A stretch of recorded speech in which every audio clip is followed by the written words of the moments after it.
Nigeria Super Eagles after that massive and emphatic victory against Gabon yesterday, 4-1 right there in Morocco. Congratulations once again to Eric Cho, and that will be all for discussion this morning. We're looking at the pros and the cons, the takeaways, and and the adjustments and what to look forward to perhaps as we face, as that's talking about the Super Eagles now. They face DR Congo in the final on Sunday. The World Cup playoffs is our conversation this morning, and joining me live to do justice to that topic is a very staunch follower of Nigerian football, and of course the supporter, a strong fan of the Super Eagles as well, talking about Tokes of Fan Tribe. Tokes, good morning and welcome to KAKAKI Sports. Bonjour, bonjour. I mean, yeah, bonjour, bonjour. Okay, all right. I mean, you need to say that. Bonjour. I can see you're rocking your green, white, green. That tells that we're in the spirit together. Yes, so merci beaucoup. Thanks for having me this morning. All right, and let's get right into it. So now, Super Eagles of Nigeria, you're all smiling. It wasn't looking like that. About 90 minutes, 92 minutes into the game, the wrap-up of the game last night. But then for some reason, Nigeria found their way back and 4-1. How do you feel about that, first of all, the result? Game of two halves. In the first half, it was like we are going to crush them. Do you understand? In that first half, also, the Hallelujah Challenge just ended, and it was looking like Gabon were dressing like their miracle in terms of looking like Brazil. But then they were not playing like anything close to Brazil in that first half because we were having chance after chance after chance, so many opportunities, but it seemed like our finishing was the problem on the day, and you can't blame the coach for something like that when you keep creating chances and then the finishing was the problem. 9 of them I counted. 9 chances you understand? So it was just a barrage of chances, and we were so profligate in that first half. Normally, when things happen like this in football, it will come back to bite you. It will teach you a lesson that when you see your chances, you're supposed to take them, especially against a team like Gabon, that we give a little gap in terms of presence and quality of talent. But at the end of the day, the second half came, and Ako Adams took advantage of a very, very good opportunity. His finishing has been very, very top-notch, though he missed a very, very gilt-edged chance in the first few minutes of the game, but he made up for it very, very well in finishing his goal, and then it was like we were going to see off the result. But then destiny had it that Gabon refused to just take a one-goal defeat. They wanted more, and Mario Lemina found the back of the net via a deflection off Bright Osai Samuel, and then we're looking at, okay, let's go into the extra time and finish off the game. Victor Osimhen after the game said when he was going into extra time and then everybody was trying to console him and say, oh, Victor, don't be worried, we understand you missed the chances and all that. He was just like, nah, say less. I'm going to give you everything you want in the extra time, and he gave us everything in that extra time. Chidera Ejuke coming off the bench was a breath of fresh air because our wings were kind of, stifled. Yeah.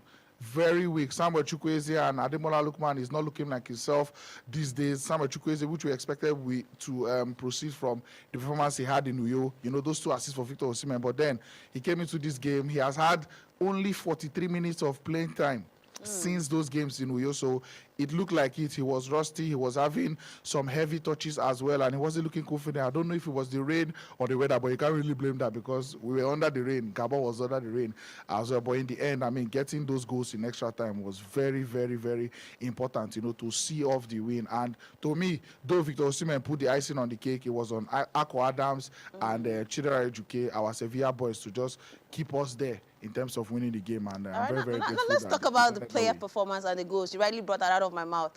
Now, Ako Adams, his second appearance for the Super Eagles senior team, and getting that goal there, and then Ejuke coming back to the Super Eagles, like you said, the Sevilla boys. How do you make of what do you think of this combination? I mean, do you think they should get more call up when it comes to the Super Eagles? Because some people are saying this was a perfect call up list. Exactly, and before this international break, I was privileged to be at Atletico Madrid's game versus Sevilla as well.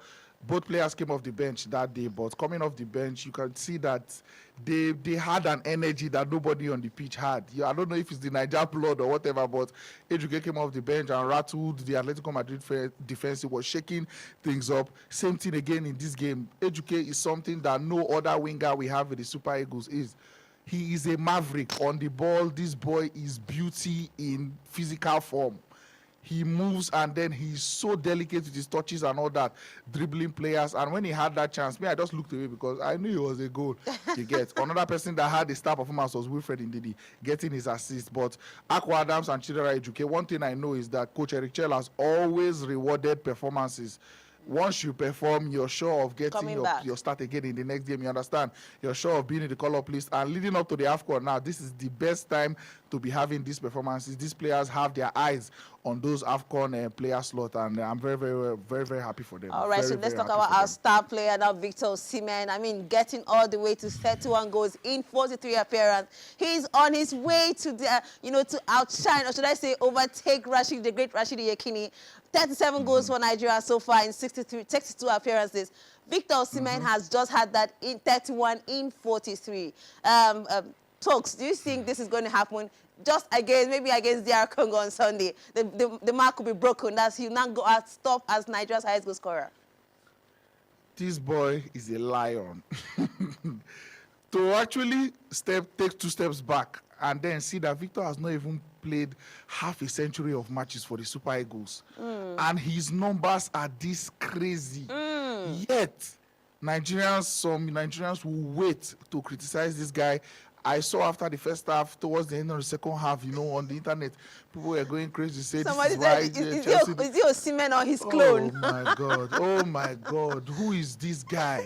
Who is this guy? Because we know the amount of productivity we get from Victor Osimhen every time he gets on the pitch. But I mean, like you said, he's going to break that record. It is just a matter of time, and there is no better player to do it, because when you look at Victor Osimhen's story, making it all the way from the under-17, he won the Golden Ball in 2015, and then breaking into Europe, playing for Lille, winning the league for Napoli, winning the league for Galatasaray, the challenges he has had in his career. But then this boy is always head and shoulders above every other player.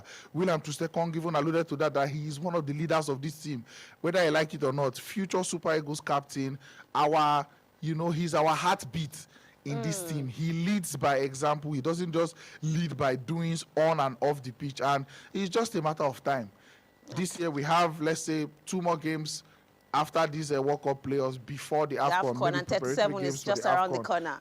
He's just around the corner. It's just a matter of time. And we all can't wait. Maybe we'll get back here to celebrate Victor Osimhen becoming Nigeria's highest goal scorer in just about, give and take, maybe 50 games thereabout so far. But let's wait for that time to happen. Right now, it's Rashidi Yekini on top of that list with 37 goals from 62 appearances, if I'm not wrong. But now let's talk about the game against DR Congo. Now we know the opponent for Sunday.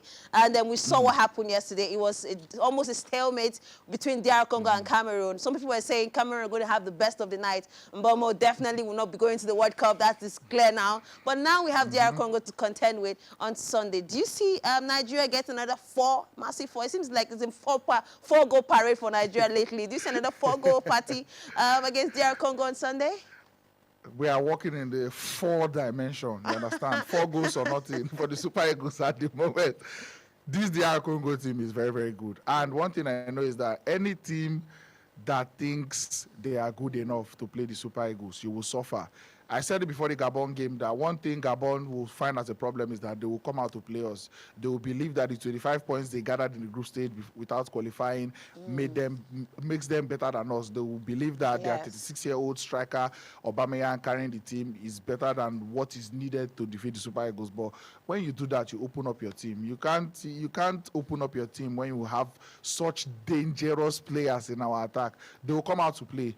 I saw Chancellor Mbemba got the goal for them. He has been a leader of that team for a while now. Aaron Bissaka in their defense, Axel Tuanzebe in their defense. Also, they have a lot of technical players in their midfield. But what I know would work against them again is the fact that they will come out to play, and leaving those spaces in behind for Victor Osimhen to take advantage will definitely give us a very, very good advantage on the day. Now, it will be more difficult. And in terms of the grand scheme of things, I was expecting Cameroon because we know we have a rivalry with Cameroon, and anything apart from that rivalry factor against Cameroon, would have been the only thing that would have been an issue for us. But DR Congo, it will be more difficult, but again, we'll have the win. Indeed. Perhaps your prediction quickly, in one second, your prediction.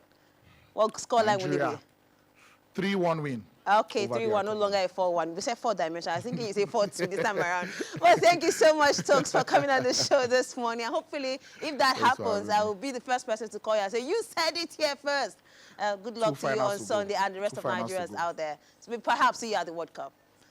Yes, All let's right, go. that's our show this morning, talking about Kakaki for this Friday morning. Thanks for being a part of it. I am Simbi. Shima handing you back to Chooks for Kakaki, the rest of Kakaki.